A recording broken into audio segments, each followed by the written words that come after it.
د څرخي په 10,000 زندانیانو د نه خوړو اعتصاب کړی. دغه اعتصاب چې ویل کېږي له تیرو څو ورځو راهیسې دوام لري. زندانیانو د اعتراض په بڼه خپلې خولې هم ګنډلې دي.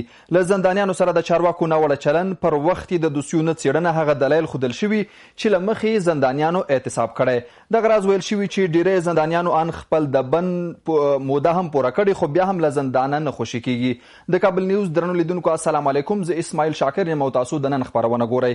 په نن کې د زندانونو او د زندانیانو پر وروستي وضعیت بحث کوو چې پر موضوع به راسره دوه قدرمن میلمانه بحث وکړي.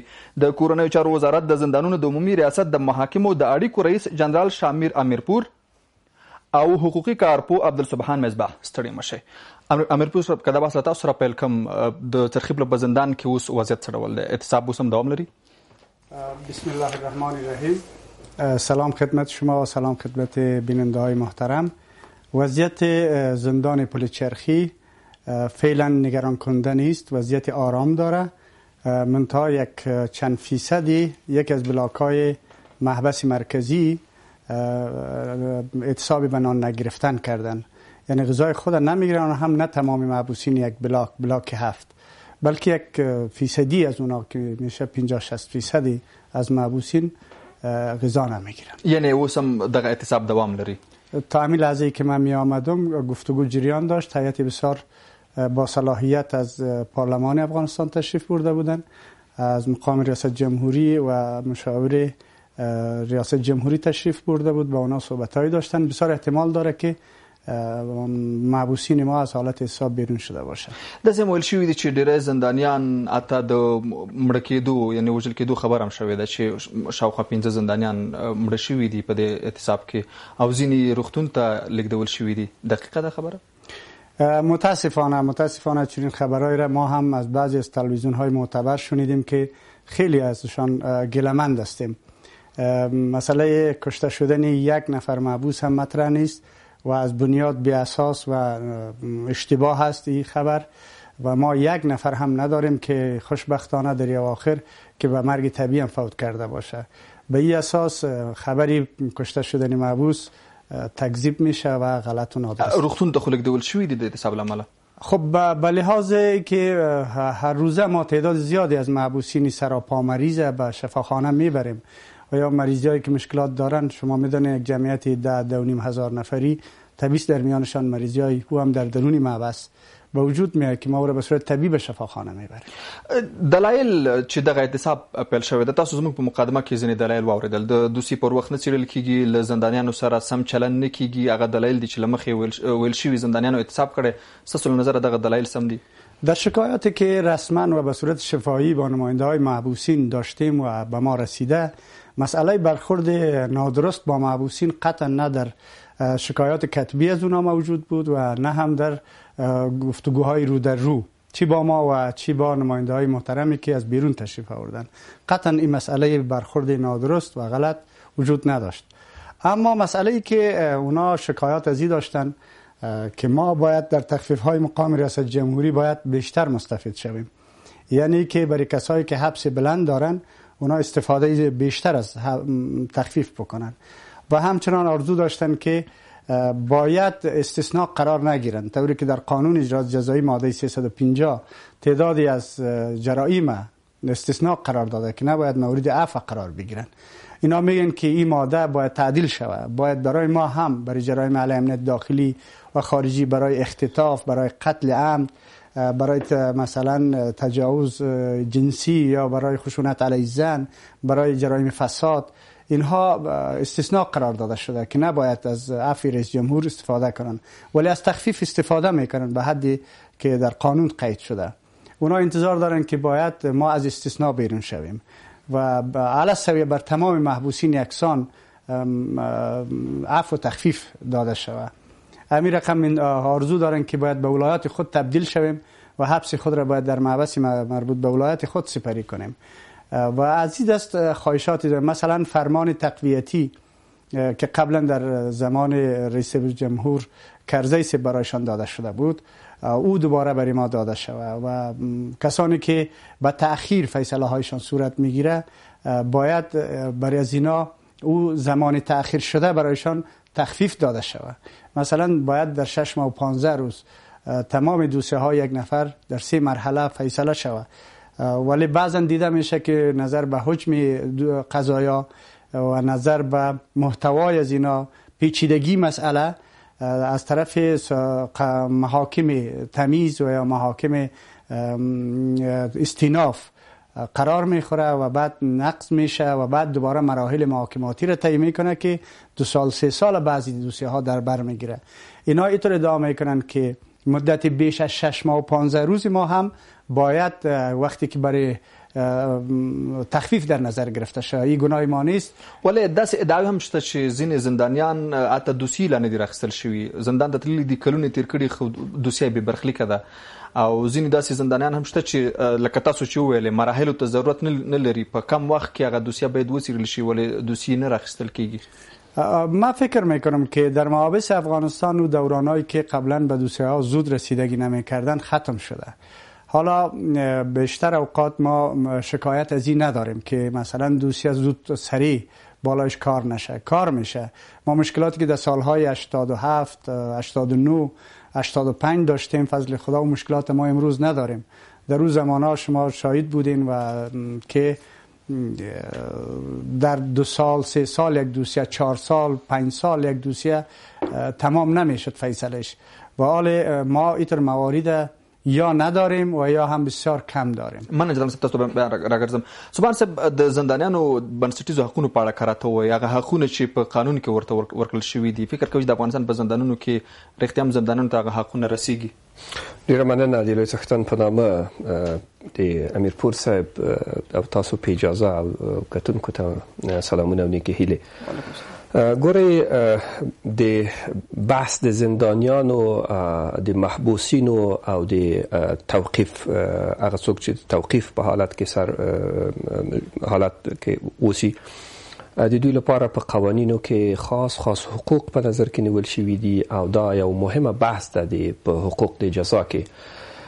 د یو مجرم حبس نه اصلي هدف د مجرم لسره اصلاح او تربیه ده او ترڅنګ د ټولنې ژغورنه ده او د ټولنې د رفاه او د آسایش مسئله ده چې زه فکر کوم دا موضوع په افغانستان کې تر ډیره بریده پورې په نظر کې نه نیول کیږي، بلکې محاکماتي نظام او محابس دا په پروسې باندې تقریبا تبدیل شوي دي. البته دا ستونزې زموږ په قوانینو کې شته دي. قوانین تغییر نه ده کړی، د جزا قانون د 1855 کال نه را په دې خوا تعدیل پکې خاص نه ده راغلی او اصلاحات نه دي راغلي، نو په دې اساس باندې موږ ویلی شو چې دا ستونزې شته دي. خو محبوسین که په مختصره په باندې مشخصه په باندې بحث وکړو، دوی خاص قانون لري او د دې قانون د 3 ماده د توقیف خانه او د محبوسینو د قانون د 3 ماده پر بنسټ باندې بحث دا راغلی ده چې له محبوس سره د انساني چلند وشي، بشر حقوق د ورته رعایت شي، اسلامي چلند د ورسره وشي، حتی د په معیشتي حالت کې د ژوند په روزمره چارو کې داسې یو حالت راشي چې دوی خپل نورمال او عادي حالت په نظر کې ونیسي. ترڅنګ ډیره مهمه حق چې د یو محبوس لپاره د یو متهم لپاره په نظر کې ورکړل شوی ده، هغه بحث د محاکمې ده. محاکمه یو حق ده چې لکه څنګه چې جنرال صاحب ویلي چې په 6 میاشتو 5 ورځو یا 115 ورځو شاوخواته چې د اجرات جزایي قانون ورته میعاد ټاکلی ده د یو قضیې لپاره، دا یو مهمه موضوع ده. د تر ټولو د دې ترڅنګ د عادلانه محکمې حق ورکړل شوی ده، ورته محاکمې حق ورکړل شوی ده. عادلانه محاکمه هغه ده چې وکیل مدافع شتون ولري پکې، یا متهم په خپله دفاع وکړي، څارنوال بی‌طرفانه عمل وکړي، قاضي هم طبعا بی‌طرفه شخص ده او مستقلانه عمل وکړي.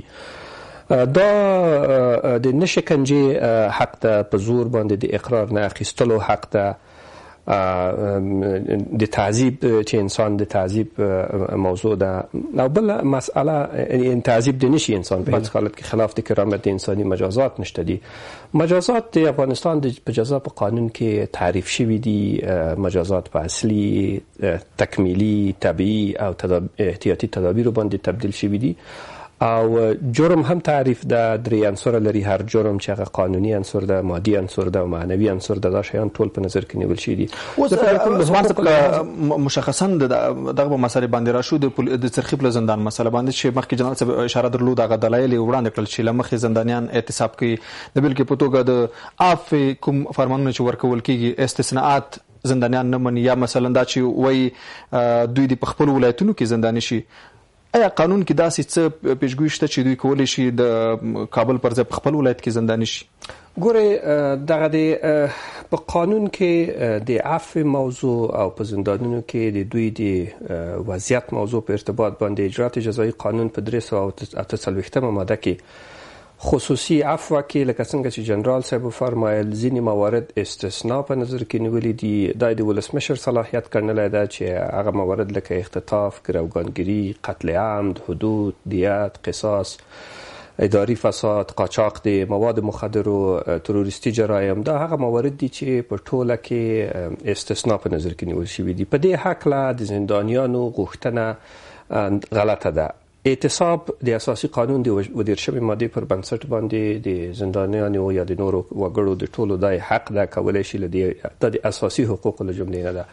ولی بیا د اعتصاب او تظاهراتو په قانون کې بحث دا راغلی ده چې باید دا غوښتنې قانوني وسی، خو یو څه بل شته ده. ګورئ چې عدالت په نظر کې باید ونیول شي. اساسي قانون 22 ماده کې بحث دا ده چې قانون د پټولو باندې یوسان تطبیق شي.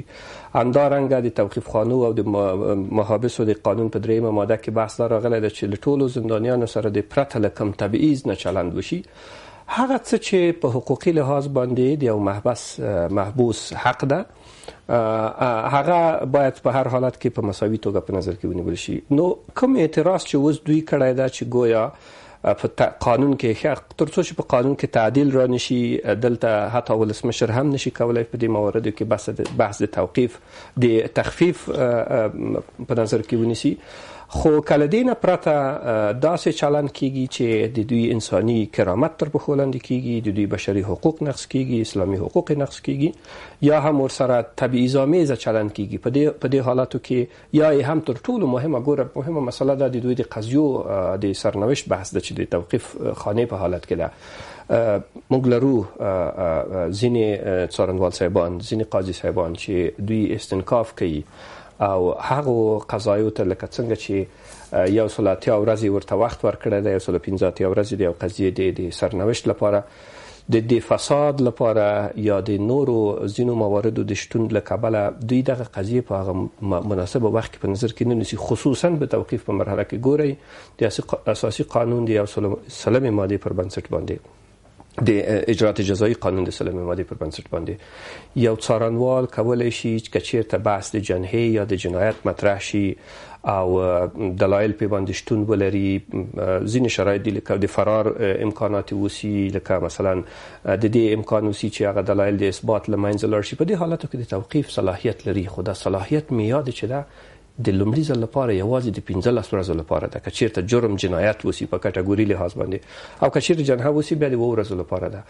نو دا موضوع دوی کولی شي د 15 ورځو لپاره 2 ځلې تمدید کړي. مخکې جنرال صاحب په خپلو خبرو کې اشاره درلوده چې په 2 کالونو کې دغه ستونزه وه، دوی پر وخت نه څېړل کېدې، اما اوس دغه ستونزه حل شوې ده. فکر کوئ که چیرې دا ستونزه حل شوې وای نو زندانیانو مسله تر اعتصاب نه رسېده؟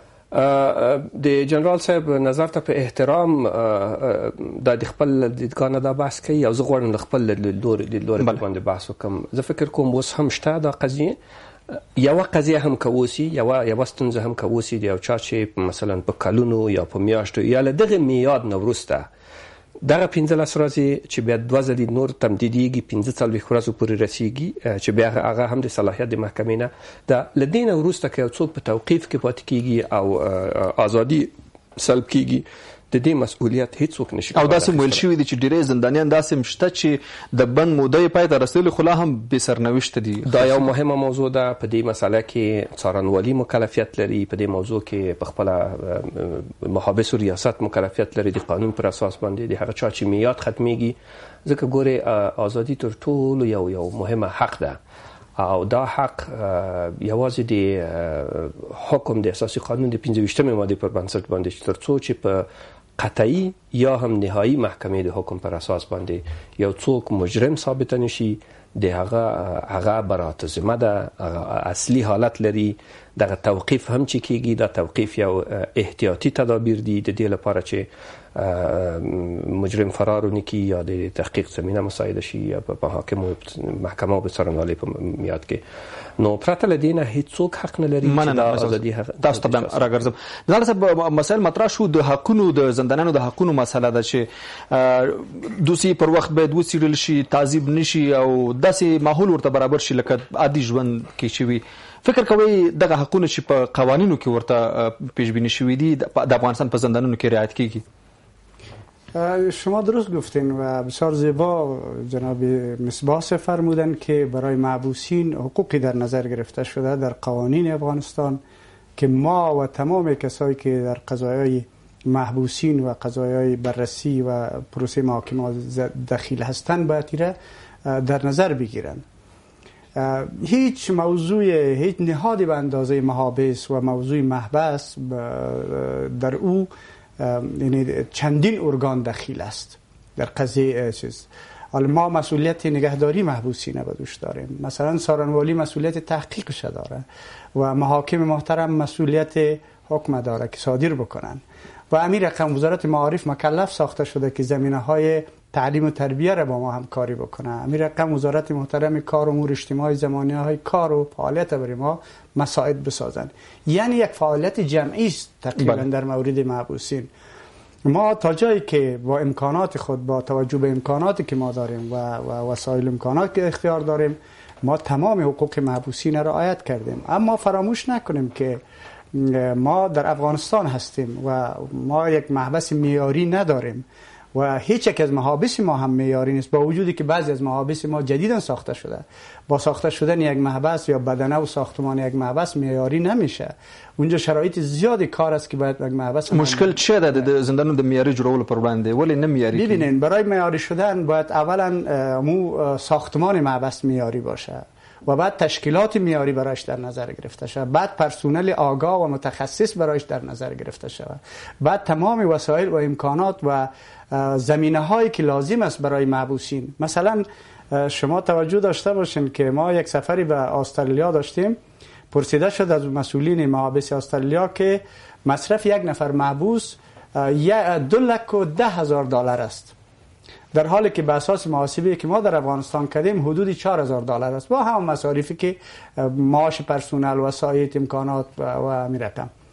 ببینین شما با $4,000 و $210,000 چه شرایطی را میتونین آماده بسازید؟ یعنی مسئله د بودجه ده؟ بله، هم مسئله بودجه است، هم امکانات مالی هست، هم مثلا زیرساخت‌هایی که برای محابس باید در نظر. ما اگر شما توجه داشته باشین به محبس پلچرخی، محبس پلچرخی 50-60 سال قبل یا 50 و چند سال قبل ساخته شده و در شرایطی ساخته شده که هنوز در اونجا مثلا شعارهای دموکراسی و شعارهای کرامت انسان، شعارهای اصلاح و تربیت، حقوق بشر داده نمیشد در اون زمان.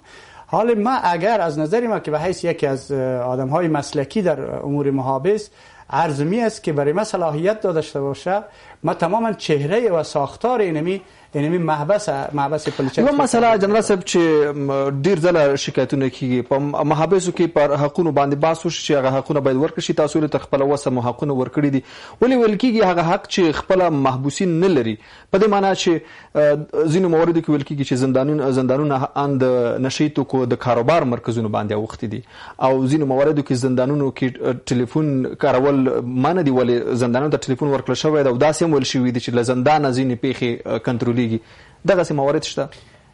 شما توجه داشته باشین که اصلا این برمیگرده این مسئله به چی؟ به چند چیز. روانشناسی محبوس بیشتر برمیگرده که آدم باید روانشناسی محبوس و دومی که اصل مجازات حبس خودش یک طاقت فرسا، یک جزا هست، یعنی طاقت آدمی را سلب میکنه.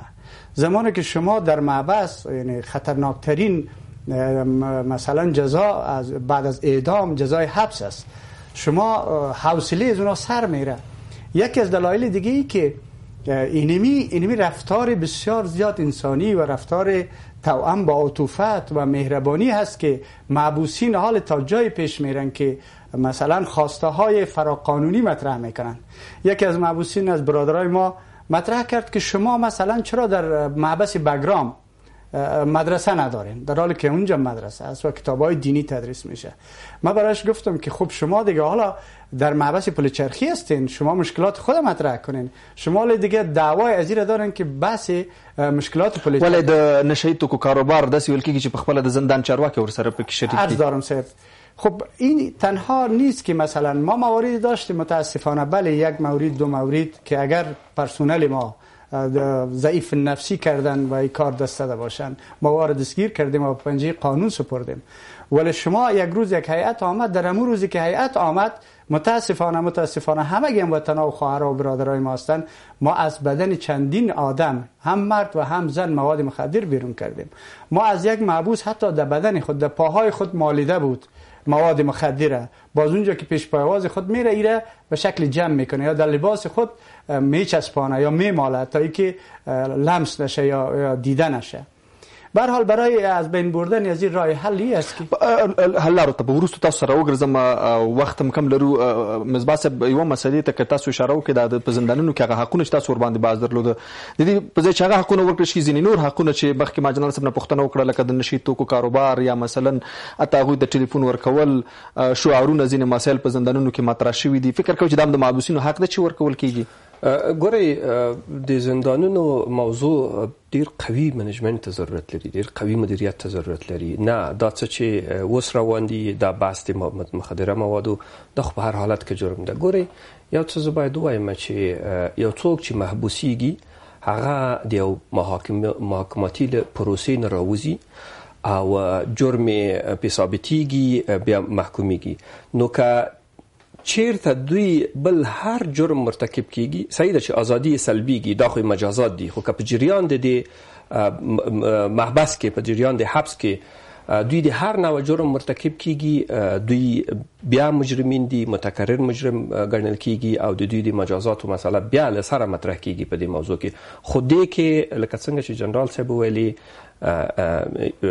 د دوه خبرې د تایید په اساس باندې یو څه باید وایم چې دولت خاصه توجه د موضوع ته نه لري. دا یعنی منیجمنت چې تاسو اشاره درلوده محبوسین باید خاص منیجمنت ولري، دا منیجمنت نشته. منیجمنت ګوره یو خو د قانون د حاکمیت موضوع ده، کوم مقررات چې ده کوم قانون چې ده دا په عادلانه توګه تطبیق شي، په منظمه توګه تطبیق شي.